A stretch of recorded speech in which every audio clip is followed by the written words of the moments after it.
Doctor Yunus সাহেবের আশকারা পেয়ে ছেলেগুলো যা ইচ্ছা তাই করেছে।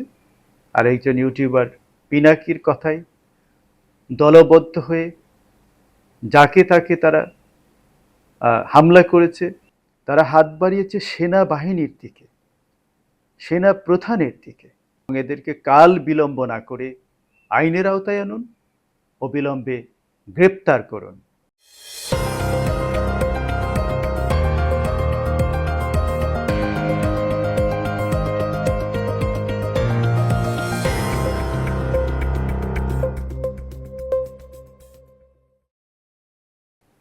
আসসালামু আলাইকুম।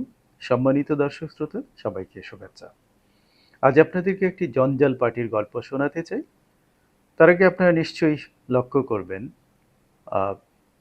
বিয়ের পর নবদম্পতি বাসর করেন, তারপর হানিমুন, এরপর সন্তান জন্মদান করেন। তো সেই সন্তান যখন ঘরে অতিথি হিসেবে আগমন করেন, তখন যে যার সাধ্যমতো সেটা সেলিব্রেট করেন। আত্মীয় স্বজন, বন্ধু বান্ধব, প্রতিবেশীদের নিয়ে, তাই না? সন্তানের আগমন সম্ভবত পৃথিবীতে সবচেয়ে সুখানুভূতির একটি, যে কোনো বাবা মার জন্য।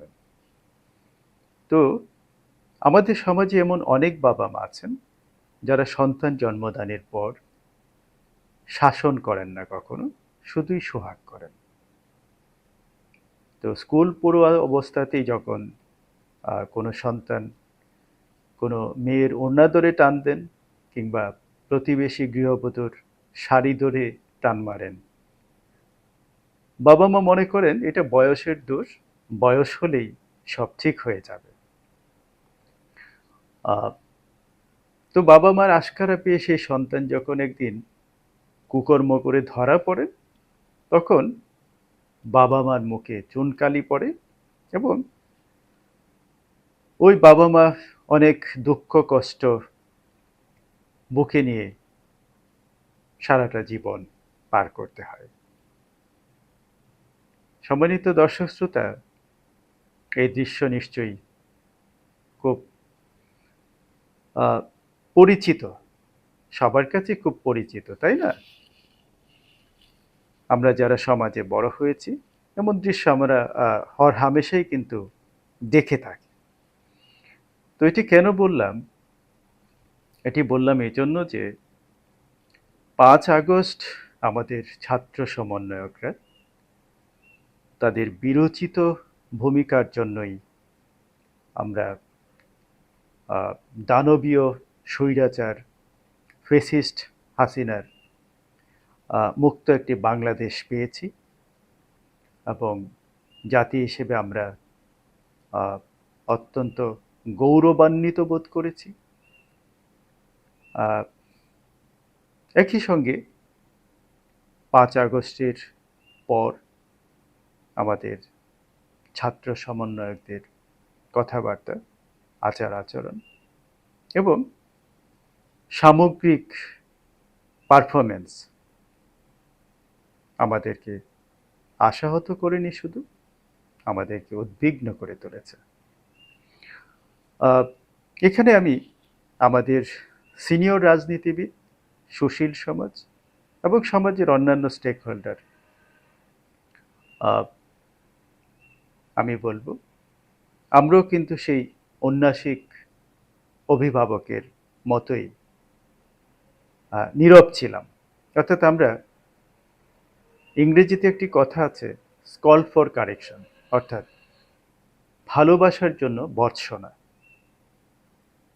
আমাদের সিনিয়র নাগরিক, সিনিয়র রাজনীতিবিদ, সিনিয়র বুদ্ধিজীবী বা সুশীল সমাজ কেউই কিন্তু আমরা সেই কথাটি বলতে পারিনি যে তোমরা ভুল করছো, তোমাদের এই আচরণটি সঠিক নয়, তোমরা এখানেই থামো, না হলে তোমাদের জন্য ভবিষ্যৎ ভালো হবে না।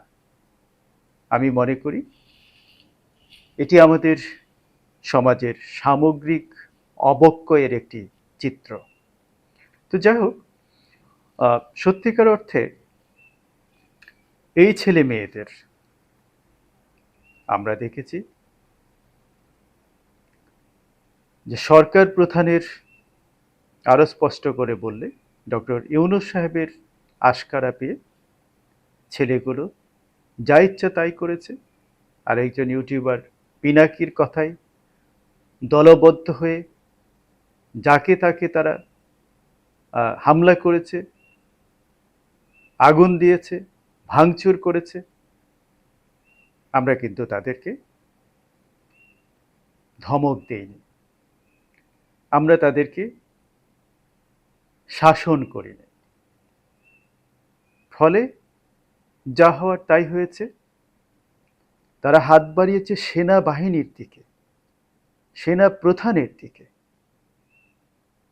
চিন্তা করা যায়, একটি রাষ্ট্রের সবচেয়ে গুরুত্বপূর্ণ যে অঙ্গ প্রতিষ্ঠান, যেটি স্বাধীনতা সার্বভৌমত্বের প্রতীক, তারা সেই জায়গায় হাত দিয়েছে। হাসনাত আবদুল্লাহ এবং তার সহকর্মী সার্জিস আজকে এটা প্রমাণ করেছেন যে তার এই কথা সঠিক ছিল না। তাহলে প্রায় 12-14 ঘন্টা পরও কেন তাকে গ্রেপ্তার করা হচ্ছে না? কেন তাকে আইনের আওতায় আনা হচ্ছে না? ডক্টর মোহাম্মদ ইউনূস, আপনার কাছে আমি প্রশ্ন রাখতে চাই, আপনি কি এভাবেই দেশ চালাবেন? যারা আপনার পাশের লোক, যারা আপনার পকেটের লোক, যাদেরকে আপনি মনে করেন আপনার প্রয়োজন আছে, তারা যা ইচ্ছে তাই করে যাবে। আপনি তাদেরকে ইনডেমনিটি নিয়ে যাবেন।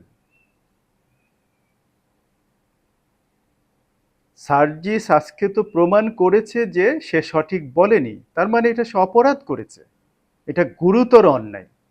বাংলাদেশের যে প্রচলিত আইন আছে সেই আইন মোতাবেকই এটা শাস্তিযোগ্য অপরাধ। তাহলে আপনি, আপনার সরকার তার বিরুদ্ধে কি ব্যবস্থা নিয়েছেন জাতি জানতে চাই, আমি জানতে চাই। পিনাকির সঙ্গে মিলে তারা এযাবৎ যা কিছু করেছে জাতি মুখ বুজে সহ্য করেছে, কিন্তু এবারও যদি আপনি তাদের বিরুদ্ধে কোনো ব্যবস্থা না নিতে পারেন, এটি হবে, এটির যে গভীরতা, এটার যে ব্যাপ্তি এবং এই আইনের অপশাসনের যে দুর্বলতা, সেটি কিন্তু আমাদের জাতির জন্য গভীর ক্ষতির সৃষ্টি করতে পারে। আপনি সেটা উপলব্ধি করুন এবং এদেরকে কাল বিলম্ব না করে আইনের আওতায় আনুন, অবিলম্বে গ্রেপ্তার করুন। আর যদি আপনার সেই মুরদ না থাকে, আপনি কাল বিলম্ব না করে এখনই পদত্যাগ করুন। সম্মানিত দর্শক শ্রোতা, প্রশ্ন তুলুন, প্রশ্ন করুন সকল অন্যায়ের বিরুদ্ধে। আল্লাহ হাফেজ।